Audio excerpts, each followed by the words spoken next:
It only took one phone call to shatter the life I thought I had. My husband's phone was recovered at a car crash on the edge of town, but he wasn't the one driving. The unconscious man behind the wheel was a stranger, and the woman in the passenger seat was my direct boss. And the more I searched for the truth, the darker the story became. By the time I uncovered the whole picture, forgiveness wasn't even on the list, revenge was. My name is Emily Warren, and until that Tuesday evening in November, I believed my life in Maple Ridge, Colorado, was exactly what it appeared to be: stable, predictable, perhaps even enviable. At 34, I'd built a respectable career as a senior analyst at Brightline Consulting, owned a craftsman-style home with my husband Nathan in the suburbs, and maintained the kind of routine that made me feel secure: Tuesday yoga, Thursday book club, Saturday morning farmers market, Sunday dinners with Nathan's parents. That illusion shattered at 8:47 p.m. I was curled on the couch, halfway through a glass of Malbec and a true crime documentary, when my phone buzzed. The caller ID showed Maple Ridge Police Department. My first thought was mundane. Perhaps they were calling about the neighborhood watch program I'd volunteered for. My second thought, as I answered, was that something had happened to our elderly neighbor, Mrs. Patterson. "Is this Emily Warren?" The officer's voice was professionally neutral, but there was something underneath that careful tone people use when they're about to deliver news that will alter your world. "Yes, this is she." "Ma'am, I'm Officer Derek Martinez with the Maple Ridge Police Department. Your husband's phone and identification were found at the scene of a vehicle accident on Highway 36 near mile marker 12. The wine glass slipped from my hand. It didn't shatter dramatically, just tipped over onto the cream carpet, spreading a stain I'd still be able to see months later. A Rorschach test of the moment. Everything changed. "Is he—" I couldn't finish the sentence. My throat had closed around the words. "Ma'am, the driver of the vehicle is currently being treated at St. Mary's Hospital. He's unconscious but stable. However, I need to clarify the driver isn't your husband. It's a male, approximately 40 years old. Your husband's belongings were found in the back seat." Relief and confusion collided in my chest. "I don't understand. Where's Nathan?" "We're trying to determine that, ma'am. There was also a female passenger in the vehicle. She's been transported to St. Mary's as well. She was carrying identification for a Victoria Hale." The name hit me like ice water. Victoria Hale. My boss. The woman who'd mentored me for 3 years, who'd recommended me for my last promotion, who'd sat across from me just that afternoon discussing quarterly projections while wearing her signature coral lipstick and pearl earrings. "I'm on my way," I heard myself say, though my voice sounded distant, like it belonged to someone else. The drive to St. Mary's took 17 minutes. I know because I watched every tick of the clock on my dashboard, my hands gripping the steering wheel until my knuckles ached. Nathan's phone at a crash scene. With Victoria, with some stranger driving, the pieces wouldn't fit together in any configuration that made sense. I tried calling Nathan, straight to voicemail. Again, voicemail. By the 5th attempt, my hands were shaking so badly I had to pull over 2 blocks from the hospital to compose myself. St. Mary's emergency room smelled of disinfectant and fear, a combination that would forever after make my stomach turn. The fluorescent lights were too bright, casting everything in a harsh, unforgiving glare. I approached the reception desk, where a tired-looking woman with graying roots typed something into her computer. "I'm looking for my—" I paused. What was I looking for? "The police called about an accident. My husband's phone was found, Nathan Warren, and Victoria Hale." She typed, squinted at her screen, typed again. "Ms. Hale is in room 203. The male patient, Roger Dalton, is in surgery." Roger Dalton. The name meant nothing to me. "What about Nathan Warren?" She looked up, confusion evident. "I don't have anyone by that name admitted tonight." I was about to demand she check again when I heard his voice. That familiar baritone, slightly raspier than usual, coming from down the hallway. I turned, and there he was.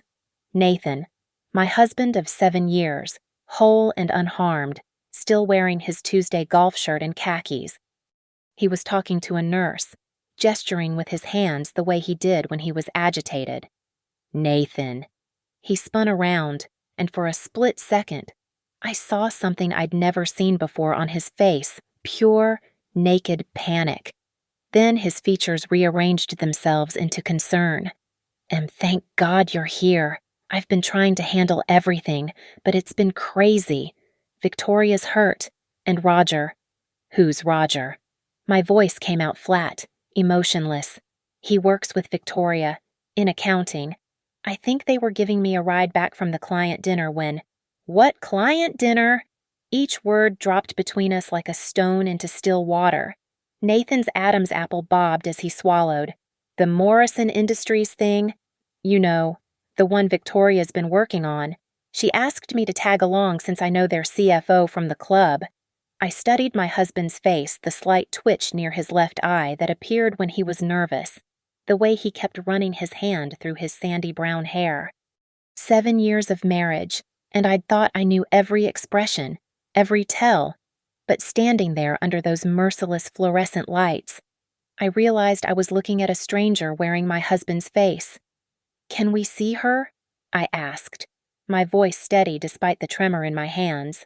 Nathan hesitated, then nodded, leading me down the antiseptic corridor to room 203. Victoria lay propped against white pillows, a bandage wrapped around her forehead, her usually perfect blonde bob matted with dried blood.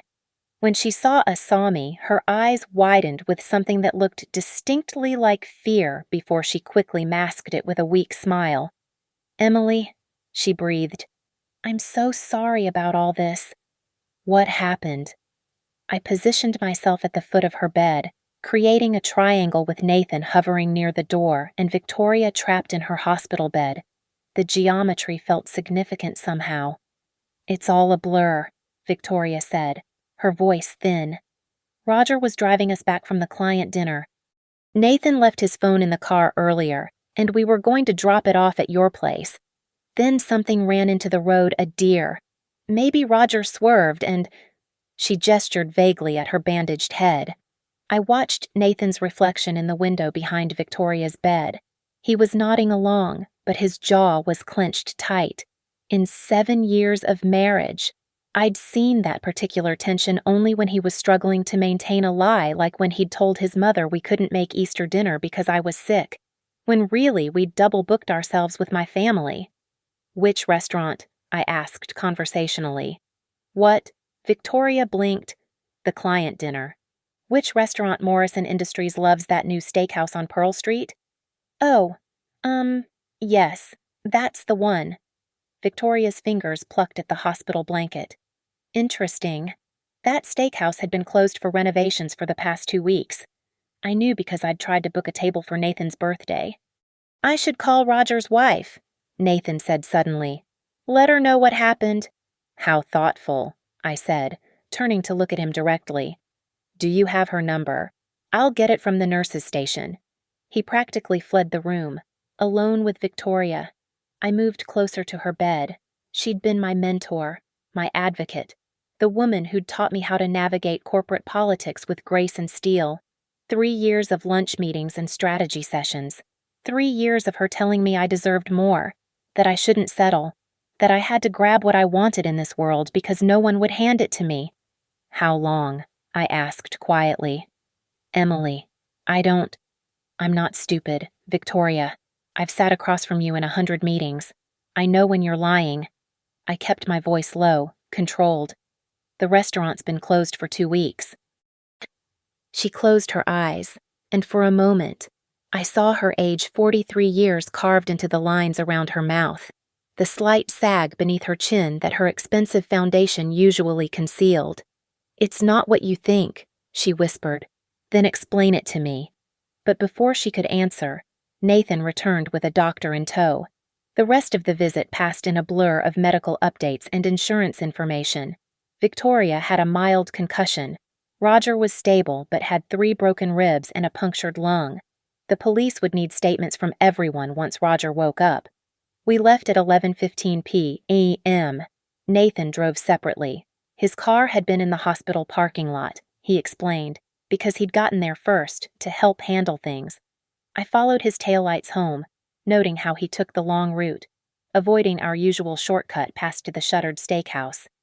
At home, I watched him perform normalcy, hanging his keys on the hook by the door, getting a beer from the fridge, asking if I wanted him to make me tea. All the little rituals that had once meant comfort and home. But now I noticed things I'd been blind to for weeks, maybe months. The way he kept his phone face down on the counter, the smell of unfamiliar perfume that wasn't quite masked by his cologne, the receipt from a gas station on the other side of town pecking out from his wallet nowhere near his office or any client. "You must be exhausted," he said, coming up behind me to rub my shoulders. What a crazy night. I let him touch me, cataloging the feeling his familiar hands, the wedding ring that clicked against my shoulder blade, the rhythm of his breathing. When had he started working late so often?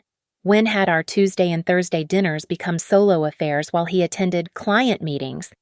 When had Victoria started scheduling those same evening meetings?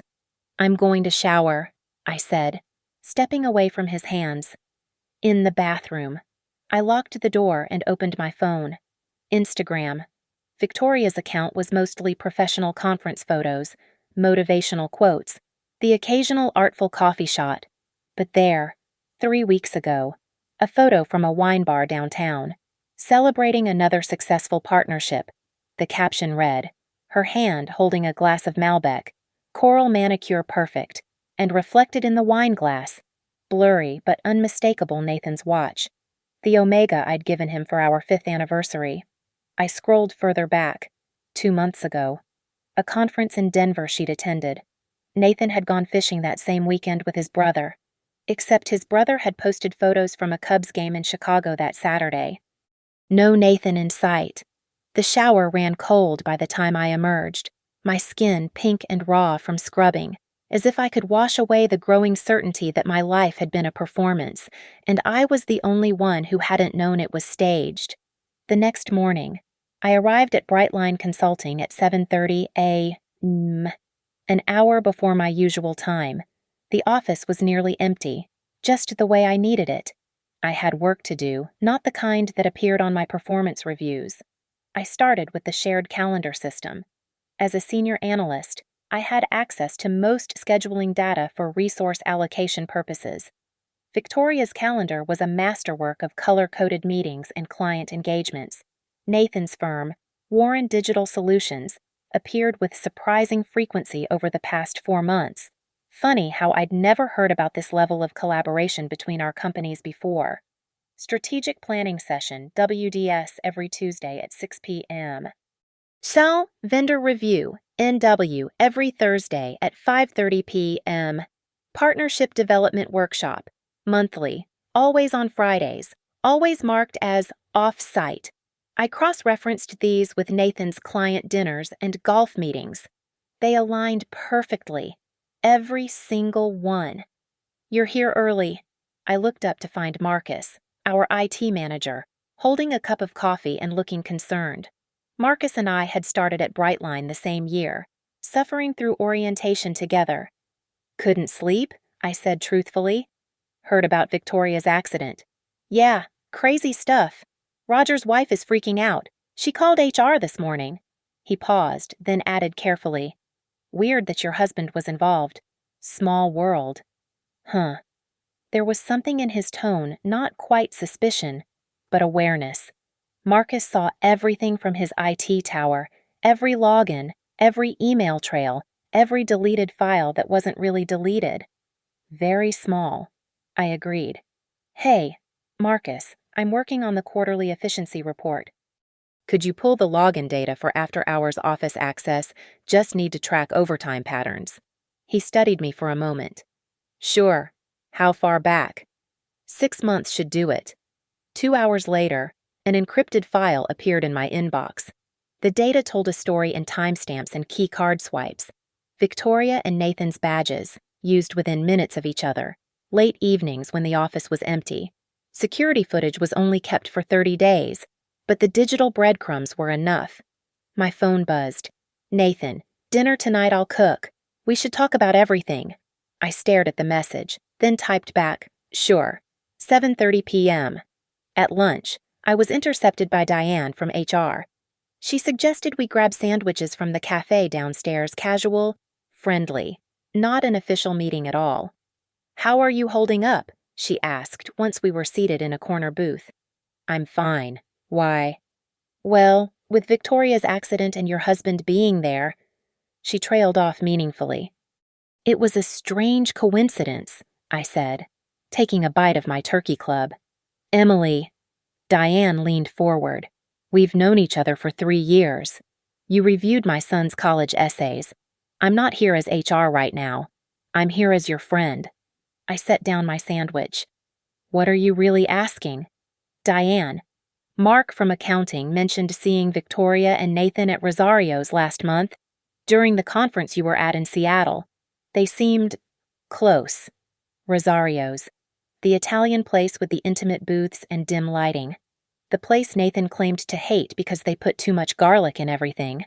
How close? My voice remained steady. Mark said Nathan was feeding her dessert. Tiramisu, Victoria's Instagram from that week. Sometimes you need something sweet, with a photo of the half-eaten dessert, 2 forks on the plate. I appreciate you telling me, I said quietly. There's more. Diane pulled out her phone, showed me a screenshot from the company's anonymous complaint portal. This came in 2 weeks ago. Someone reported concerns about Victoria showing favoritism in project assignments, specifically giving preferential treatment to vendors with whom she had personal relationships. Warren Digital Solutions had just won a lucrative contract with Brightline. I'd celebrated with Nathan, proud that his firm had beaten out 3 larger competitors. Now I wondered what the real selection criteria had been.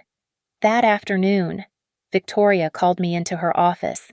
She was back at work, the bandage replaced with a smaller butterfly strip that she'd tried to hide with her hair.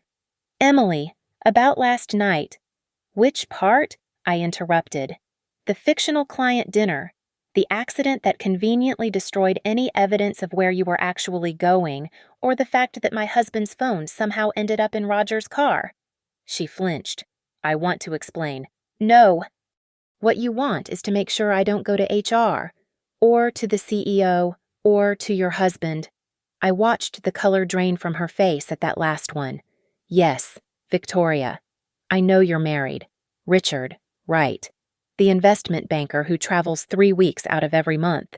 Emily, please, it's complicated. It's really not. I stood up. I need to keep this job, at least for now. So here's what's going to happen. You're going to maintain complete professional distance. No more private meetings. No more vendor contracts with Warren Digital. And if you so much as text my husband, I'll make sure Richard gets copies of everything. The calendar entries, the login records, the Instagram posts you thought were clever. You're threatening me. I'm establishing boundaries. Something you should have thought about before you decided to fuck my husband. The word hung in the air between us. Ugly and raw. Victoria's mouth opened and closed like a fish gasping for air. It wasn't supposed to. I don't care what it was supposed to be. I cut her off. 7 p.m. tomorrow. There's a board meeting about the Morrison Industries contract. You're going to recuse yourself from anything involving vendor selection. Cite conflict of interest. I walked out, leaving her sitting behind her mahogany desk, looking smaller than I'd ever seen her. In the bathroom, I splashed cold water on my face and stared at my reflection. The woman looking back at me was someone new, harder, sharper, forged in the fire of betrayal. My phone buzzed. Nathan again. Picked up wine for tonight, that Malbec you love. I typed back, perfect. But I wasn't thinking about wine. I was thinking about the business credit card statements I'd be pulling tonight, the lawyer I'd be calling tomorrow, and the resignation letter Victoria would be writing by the end of the week, whether she knew it yet or not. That evening at 7:30 p.m., Nathan had indeed cooked salmon with asparagus. My favorite. The Malbec was already breathing on the counter, 2 glasses set out like props in a play about a happy marriage. I watched him move around our kitchen with practiced ease, every gesture screaming normalcy, and felt something inside me turn to ice. "We need to talk about last night," he began, plating the fish with unnecessary precision. "Yes," I agreed, taking a sip of wine. "We do." I let him talk first, watched him spin his web of half-truths. The client dinner that had moved venues, the unfortunate accident, his concern for Victoria as a colleague, a professional contact, nothing more. Each lie was delivered with such conviction that I almost admired the performance. Then I set down my glass and pulled out my phone. "What are you doing?" he asked. "Showing you something." I opened the email Marcus had sent me that afternoon, a forward from the Accident Investigation Unit. The police sent the preliminary report to Brightline's insurance company, since it involved employees. Nathan's fork clattered against his plate. "Open container of champagne in the vehicle. Veuve Clicquot." I scrolled down. 2 glasses with lipstick marks, different shades. I looked up at him. "Victoria wears coral. Always has." The other shade was listed as Ruby Seduction. Not really her color, is it? I can explain. "There's more." I kept scrolling. "Your suit jacket in the back seat, the one I bought you for Christmas, with a receipt in the pocket from the Rosewood Hotel, dated yesterday, 5:43 p.m., room 412, champagne service and—" I paused for effect. "The romance package, rose petals and chocolate-covered strawberries. How lovely!" Nathan's face had gone pale, then red, then pale again. "It's not our joint credit card," I continued, my voice eerily calm. "You paid for your affair with our joint credit card." "The one we use for groceries and home repairs, the one linked to our shared checking account where my salary is deposited." "Emily, please, let me—" "I'm not done." I pulled out a folder I'd hidden under my placemat. Bank statements going back 4 months. The Rosewood Hotel appears 6 times. Rosario's, 8 times. That wine bar on 10th Street, 11 times. A jewelry store. I laughed, but it sounded like breaking glass. "Let me guess, that wasn't for me." Nathan stood up, ran his hands through his hair. "It just happened. Okay, we were working late on the Morrison contract." "There is no Morrison contract." My voice cut through his excuse like a blade. I checked. Morrison Industries hasn't renewed with anyone yet. Their decision isn't due until January. The silence stretched between us, taut as a wire about to snap. "How long?" I asked. He sank back into his chair. 4 months. "Why?" "I don't know." She understood me. The pressure of running my own firm. The stress. "You're always so controlled. So perfect." Victoria wasn't controlled. I laughed bitterly. "Wasn't perfect, Nathan. She's been planning every move. The contracts your firm suddenly started winning. The strategic partnerships. She's been using you as much as you've been using our marriage as cover." His face twisted. "That's not true. She loves me. She loves what you can do for her. Just like you loved what I could provide stability, a nice house, someone to handle all the domestic details while you played entrepreneur." I stood up, walked to the window. Outside, our neighbor was walking his dog, normal life continuing while mine imploded. "There's something else," I said, not turning around. "Roger's wife called me today." "What?" "Roger wasn't driving. His blood alcohol was .18. He couldn't have been driving." I turned to face Nathan. "Shh, you were driving, weren't you?" "You were drunk, and you crashed the car, and Roger took the fall because he owed Victoria something. What does she have on him?" "Embezzlement. Another affair." Nathan's silence was all the confirmation I needed. "You could have killed someone," I whispered. "You could have killed her." "I wasn't that drunk." "Get out." "Emily, this is my house too. Get out." The scream tore from my throat, surprising us both. I grabbed his wine glass and threw it against the wall, watching it shatter, the red wine running down like blood. "You want to be with Victoria, go. Run to her. See if her husband throws you a welcome party."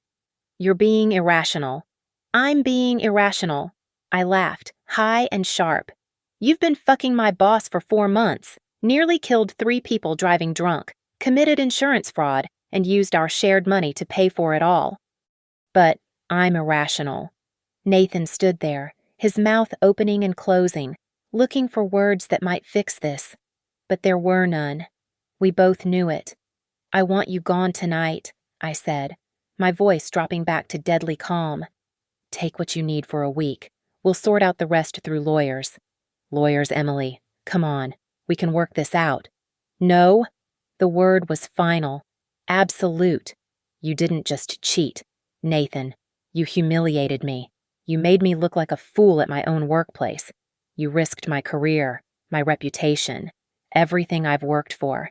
And for what, some middle-aged fantasy with a woman who's using you? He flinched at middle-aged fantasy, his hand unconsciously going to his hairline, which had been receding for the past 2 years. Fine, he said coldly. But you'll regret this, when you're alone, when you realize what you've thrown away. The only thing I regret, I said, meeting his eyes, is that it took me this long to see what you really are. He stormed upstairs. I heard drawers slamming, hangers clanging. 20 minutes later, he came down with a suitcase in his laptop bag. He paused at the door. This isn't over, he said. I smiled then, cold and sharp as winter. Oh, Nathan, it hasn't even begun. The door slammed behind him. I stood in my kitchen, surrounded by the debris of our marriage, the shattered wine glass, the cold salmon, the wilting roses he'd bought in his guilt. And for the first time in 4 months, maybe 4 years, I felt clear. The pain would come later. I knew. The grief and rage and humiliation would crash over me in waves. But right now, in this moment, I felt something else entirely purpose. I picked up my phone and scrolled through my contacts until I found the name I needed. Margaret Chen, the best divorce attorney in Colorado. But more importantly, the woman who'd destroyed Victoria's ex-business partner 3 years ago in a corporate lawsuit. The phone rang twice before she answered. Margaret, it's Emily Warren. I need your help, and I need you to destroy 2 people. Her laugh was low and appreciative. Now, that's the kind of call I like to get on a Thursday night. How soon can you get to my office? 20 minutes. I'll have the coffee ready. And Emily, bring everything, every document, every receipt, every text. We're going to burn them to the ground. The law office of Margaret Winters and Associates occupied the top floor of a gleaming downtown high-rise, even at 8:15 p.m.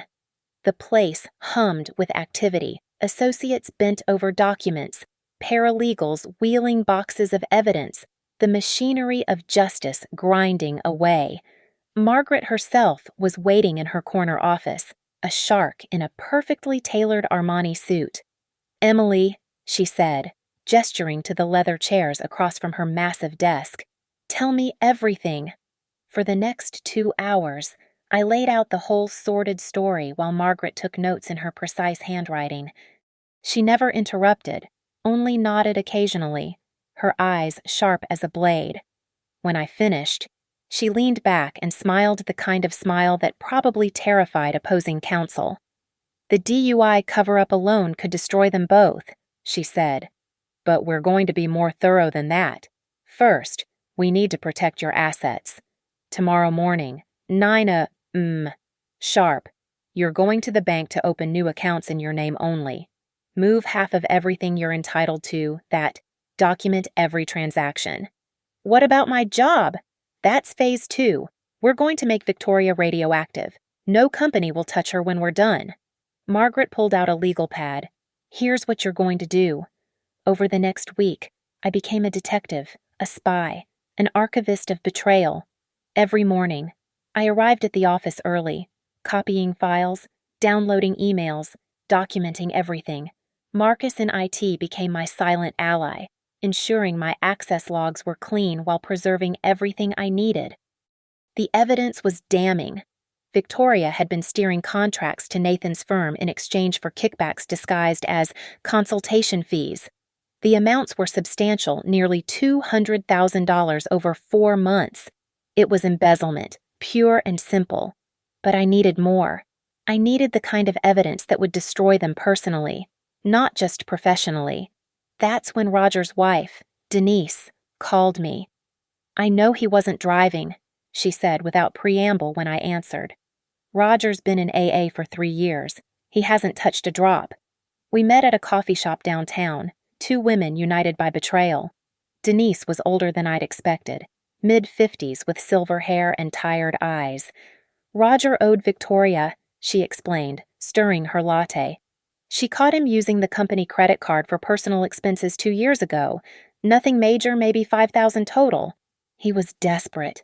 Our son needed surgery, and insurance wouldn't cover it all. She's been blackmailing him." "Not exactly. More like, she owned him. He did whatever she asked.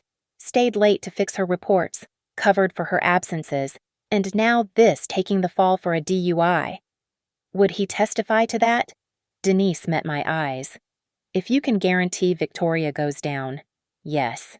He's tired of being under her thumb." The next piece fell into place when I accidentally ran into Richard Hale, Victoria's husband, at the country club.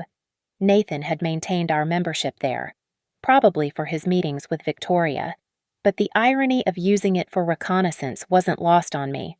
Richard was everything Victoria had described: successful, distracted, perpetually checking his phone. I arranged to bump into him at the bar, apologizing profusely for spilling my martini on his shoes. "I'm Emily Warren," I said, offering to pay for cleaning. "I work with your wife at Brightline." His face lit up. "Oh, Victoria mentions you all the time. Says you're her best analyst." We chatted for 20 minutes. Richard was lonely. That much was obvious. He traveled constantly for work, trusted Victoria completely. When he mentioned he was leaving for Singapore that weekend, I made a mental note. "Victoria must miss you when you're gone so much," I said sympathetically. "She keeps busy," he said with a sad smile. "Always working late on some project or another. That Morrison Industries deal has been consuming her time." Poor, oblivious Richard. Meanwhile, Nathan was attempting damage control. He'd moved into an extended stay hotel and was bombarding me with texts, calls, emails.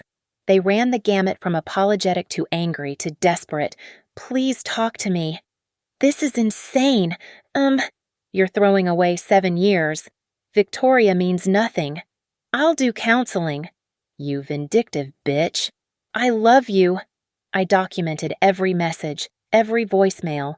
Margaret was building a harassment case on top of everything else. But the real goldmine came from an unexpected source.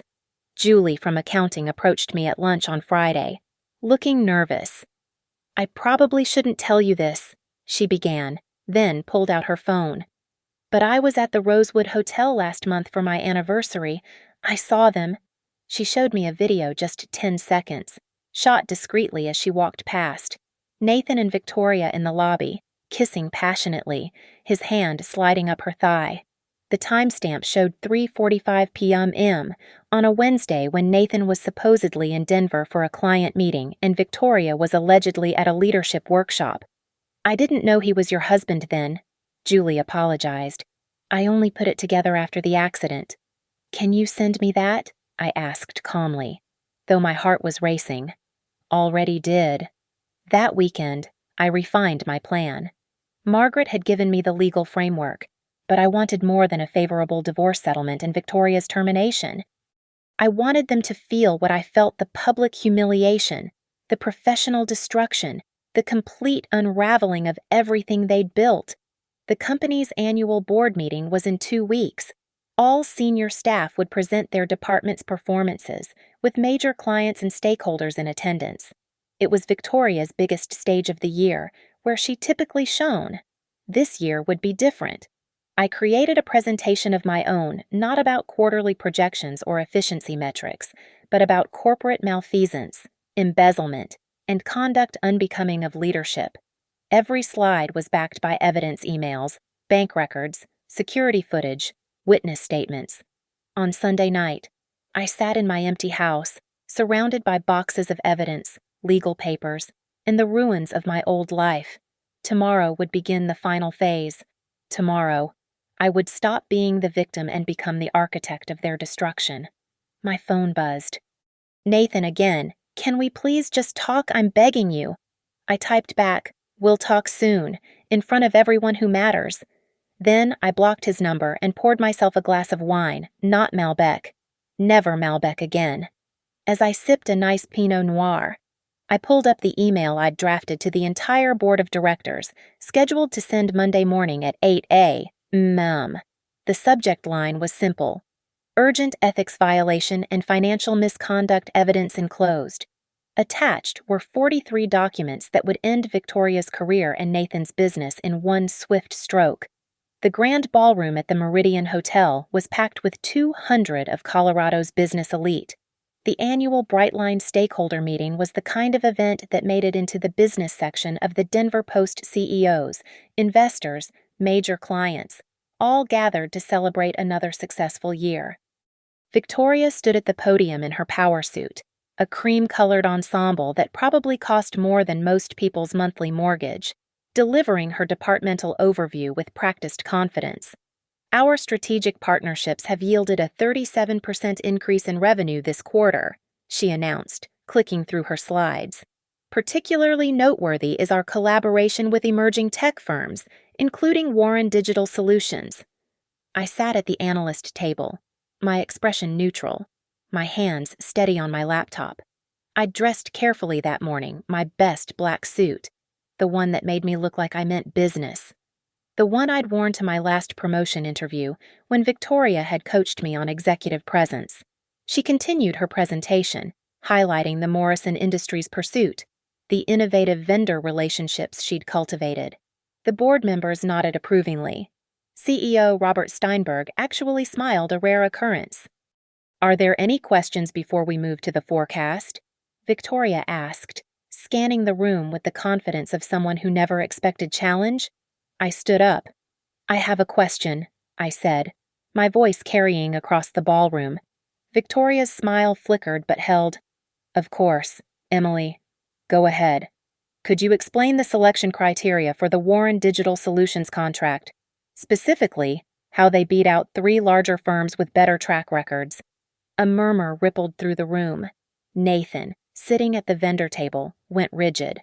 "Well, they offered the most competitive pricing and innovative solutions," Victoria replied smoothly. "I see." I clicked a button on my laptop, and the main screen behind Victoria changed. Her presentation disappeared, replaced by a bank statement. "Is that why they were paid $200,000 above their bid amount?" The murmur became a roar. Victoria spun around to look at the screen, her face draining of color. "What are you doing?" she hissed into the microphone. "My job," I replied calmly. "Analyzing financial irregularities." I clicked again. "This is a deposit into Warren Digital's account from Brightline, coded as consultation fees." And here, another click, is a matching withdrawal from Warren Digital to a private account. Your private account. Victoria. Robert Steinberg stood up. "Ms. Warren, these are serious allegations." "They're not allegations," I interrupted, clicking through more slides. "Here are 43 documented instances of financial misconduct, embezzlement, kickbacks, and misuse of company funds, including," I paused for effect, looking directly at Victoria, "using the corporate card for rooms at the Rosewood Hotel." The next slide showed the hotel receipts, every date, every room charge, every champagne service. "This is vindictive nonsense," Victoria protested, but her voice cracked. "Is it?" I clicked again, and Julie's video played on the screen. Nathan and Victoria in the hotel lobby, their intimate embrace undeniable. "This was taken when you were supposedly at a leadership workshop. Mr. Warren was allegedly in Denver." Nathan stood up, starting toward the podium. "This is a personal matter." "No," I said sharply. "It became a professional matter when you used our shareholders' money to fund your affair, when you compromised the integrity of our vendor selection process, when you committed fraud." I clicked to the next slide, the police report from the accident. There's more. 3 weeks ago, there was an accident. Roger Dalton was allegedly driving, but his blood alcohol level and witness statements indicate he was unconscious at the time of the crash. The real driver, I looked at Nathan, was someone who'd been drinking champagne at the Rosewood Hotel just hours before. Someone who convinced Mr. Dalton to take the fall to avoid a DUI charge. "You can't prove that," Nathan said, but his voice was thin, desperate. "Actually, I can—" I clicked again. Security footage from the hotel parking garage showed Nathan stumbling to the car, clearly intoxicated, sliding into the driver's seat while Roger was helped into the passenger side by Victoria. Hotel security was very helpful once subpoenaed. The room erupted. Board members were on their feet, voices raised. 2 security guards moved toward Nathan. Victoria stood frozen at the podium, her carefully constructed world collapsing in real time. Robert Steinberg's voice cut through the chaos. "Ms. Hale, Mr. Warren, you will both remain here for questioning. Security, please ensure they don't leave. Someone call the police." Victoria turned to me, her eyes blazing. "You've destroyed everything." "No," I said quietly, but the microphone carried my words across the silent ballroom. "You destroyed everything. I just showed everyone the truth." "This is about jealousy," she spat. "You couldn't stand that Nathan wanted me. Nathan wanted whoever would stroke his ego and fund his failing business." I gathered my papers calmly. "You were just stupid enough to use company money to do it." The police arrived within minutes. Margaret had made sure they were on standby. As they led Nathan and Victoria away for questioning, the room buzzed with shocked conversations. Board members huddled in corners, phones pressed to ears, likely calling lawyers. Robert Steinberg approached me. "Ms. Warren, that was quite a presentation. I apologize for the disruption, sir, but I felt the board needed to know immediately." He studied me for a moment. "You could have come to us privately." "With respect, sir. Private channels might have allowed them to cover their tracks or negotiate quiet exits. The stakeholders deserved transparency." He nodded slowly. "We'll need you to work with legal and forensic accounting to document everything properly. Already arranged, Margaret Winters is handling the legal aspects." His eyebrows rose. "You hired Margaret Winters. I believe in being thorough." A small smile crossed his face. "Indeed. Ms. Warren, effective immediately. You'll be taking over Victoria's responsibilities pending a full investigation. Consider it a battlefield promotion." As I walked out of the ballroom, my phone buzzed with messages, colleagues expressing shock, support, even admiration. But I didn't care about their opinions anymore. I passed Nathan being led to a police car, his wrists in handcuffs. He saw me and tried to call out, but I kept walking. Victoria was already in another car, her perfect cream suit wrinkled, her face streaked with mascara. In the parking garage, I sat in my car for a moment, letting the adrenaline fade. It was 12:47 p.m. on a Tuesday. In less than an hour, I'd destroyed 2 careers, exposed criminal fraud, and earned a promotion I'd never wanted this way. But I'd also reclaimed something they'd tried to take my dignity, my truth, my power to shape my own story. I started the car and drove away from the Meridian, leaving the chaos behind. There would be depositions, trials, endless legal proceedings ahead, but the hardest part was done. I'd stood in front of everyone who mattered and refused to be anyone's fool. The weeks that followed were a masterclass in watching lives unravel. Margaret Winters orchestrated the legal destruction with surgical precision, while I provided the ammunition. Every document, every receipt, every timestamp became another nail in their respective coffins. Victoria was terminated within 24 hours of the board meeting, but that was just the beginning. The Colorado Board of Accountancy launched an investigation into her CPA license. The Securities and Exchange Commission opened a case file for corporate fraud. Her assets were frozen pending investigation. The professional reputation she'd spent 20 years building evaporated in less than a month. The business journals had a field day. Brightline Scandal Exposes Executive Corruption ran in the Denver Business Journal. Love Triangle Leads to Corporate Fraud made the Wall Street Journal's Corporate Governance section. Victoria's LinkedIn profile disappeared. Her Twitter went private, and eventually, both accounts were deleted entirely. But I wasn't satisfied with just her professional destruction. Richard Hale contacted me 3 weeks after the board meeting. We met at a quiet cafe downtown, and he looked like he'd aged a decade. The confident investment banker was gone, replaced by a hollow-eyed man clutching his coffee cup like a lifeline. "I wanted to thank you," he said quietly, "for showing me the truth." "I'm sorry you had to find out that way," I said, meaning it. Richard was collateral damage, but he deserved to know. 20 years of marriage. He laughed bitterly. I traveled for work, trusted her completely, paid for everything while she built her career, and this is what I get. He slid a document across the table. "My lawyer wanted you to know I'm cooperating fully with the investigation. Victoria hid assets from me too. Apparently, she'd been planning to leave me once she had enough saved." The irony was delicious. Victoria had been using Nathan to fund her exit strategy from her own marriage. Nathan's destruction was equally complete, but more personally satisfying.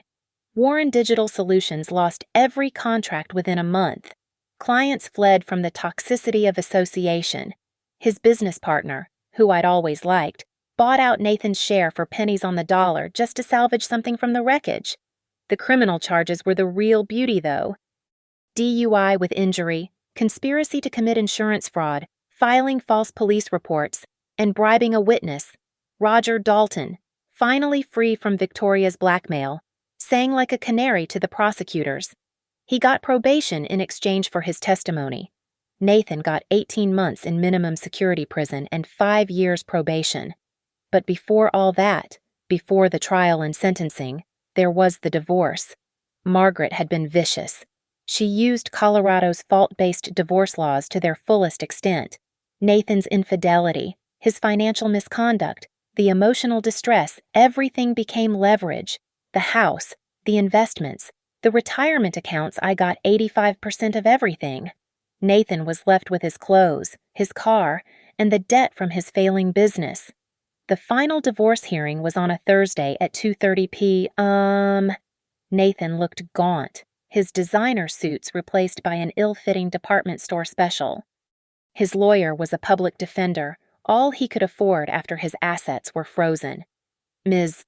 Warren," the judge addressed me. "Are you satisfied with the terms of this dissolution?" "Yes, Your Honor." "Mr. Warren, do you have anything to add?" Nathan looked at me, and for a moment, I saw the man I'd married 7 years ago, the charming entrepreneur with big dreams and bigger promises. Then he opened his mouth. "She destroyed me out of spite," he said to the judge. This wasn't about justice, it was revenge. The judge, a woman in her 60s with sharp eyes, looked at him over her glasses. "Mr. Warren, you committed adultery with your wife's supervisor, embezzled funds, drove intoxicated, and conspired to cover it up. Your wife exposed criminal activity. That's not revenge, that's consequence." Nathan's face crumbled. As we left the courthouse, he tried one more time. "Emily, please. I've lost everything." I stopped, turned to face him. "No, Nathan. You threw everything away." "There's a difference. You're really going to let me go to prison. I'm not letting you do anything. You're going to prison because you committed crimes. You made choices. These are the results." "I loved you," he said desperately. "No," I said quietly. "You loved what I did for you. The stable home, the steady income, the respectability. You loved that I made you look good. But love, real love. You don't destroy someone you love."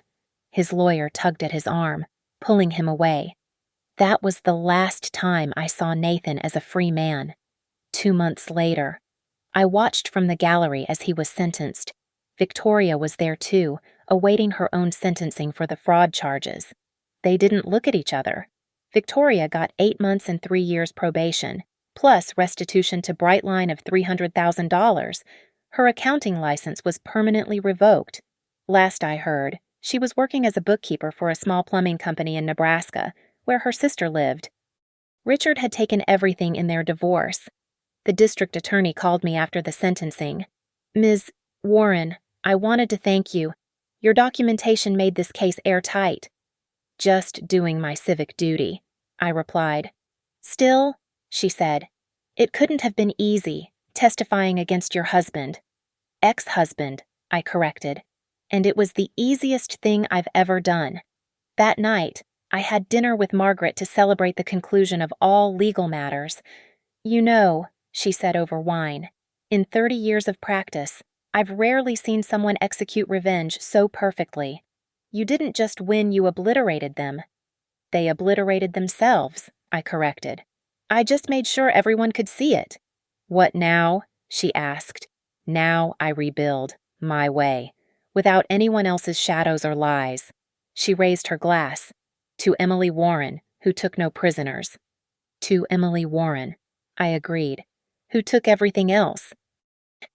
The Brightline board had not only promoted me to Victoria's position, but added a substantial raise hazard pay.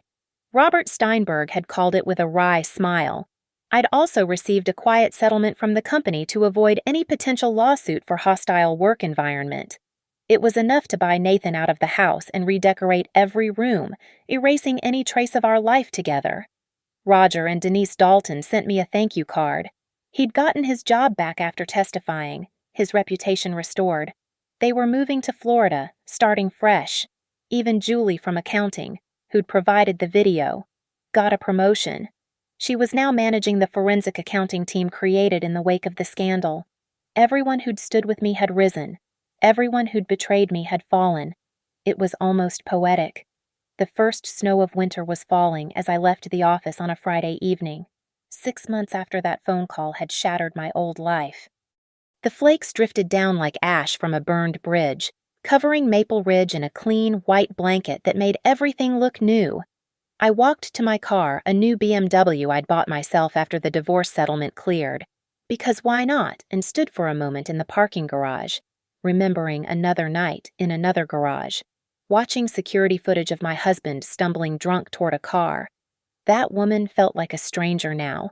The Emily who had believed in Nathan's late meetings, who had trusted Victoria's mentorship, who had accepted less than she deserved because she thought that was what marriage meant. That Emily was gone. In her place stood someone harder, sharper, but also freer. My phone buzzed. A text from Marcus in IT. "Drinks tonight. The team wants to celebrate your 6-month anniversary as department head." I smiled and texted back, "Rain check. I have plans." The plans were simple: a bottle of good wine, a Chateau Margaux I'd been saving, a fire in the fireplace, and absolute solitude in my reclaimed house.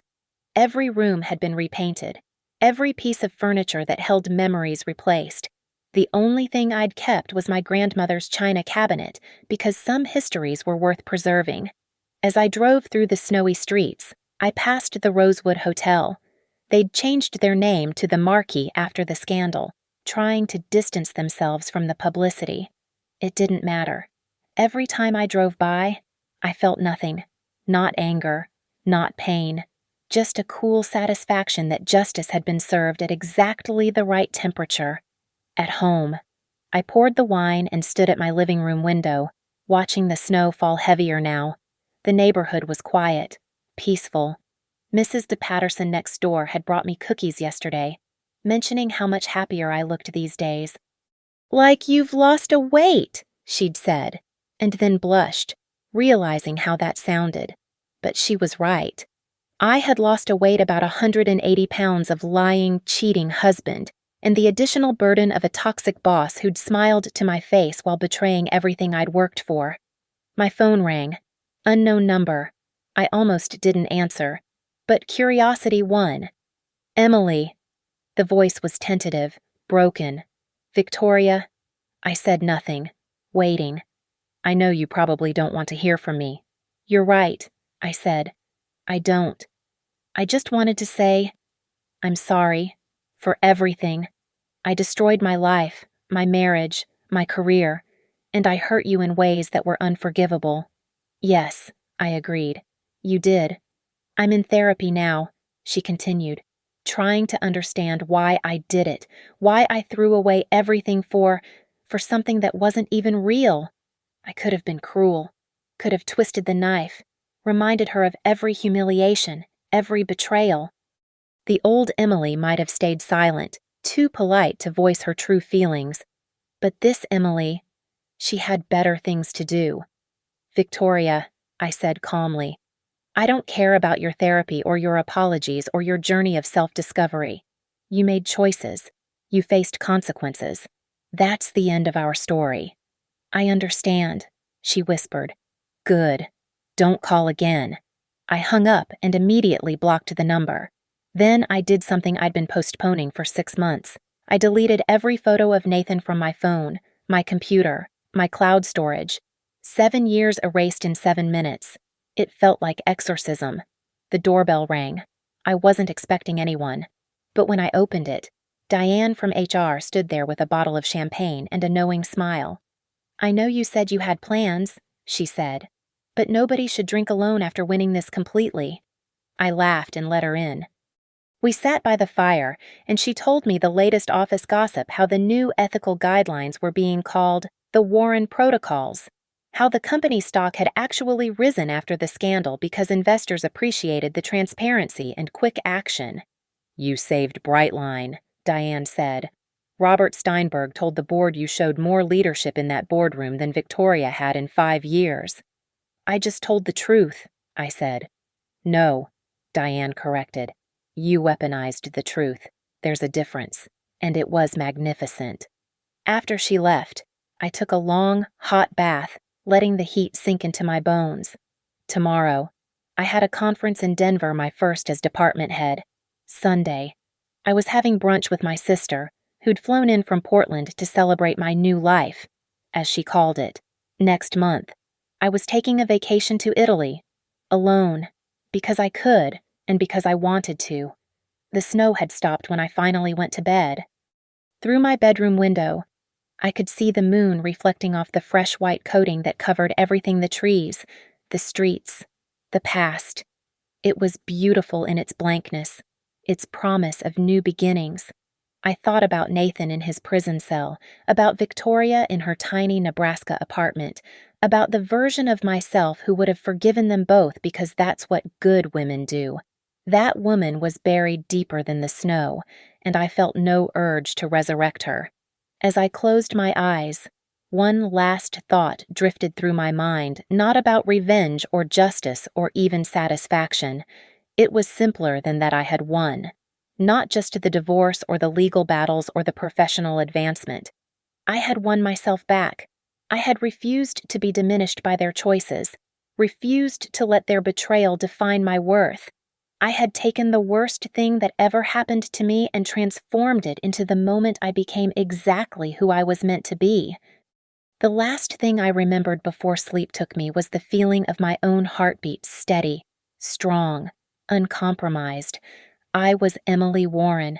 I had been broken. I had rebuilt myself with stronger materials, and I would never, ever lose myself again. The house was quiet. The snow had covered all the old footprints, and I slept the deep, dreamless sleep of someone who has nothing left to prove and no one left to forgive. Thank you so much for listening to my story. I'd love to know where you're listening from. Drop a comment below and let's connect.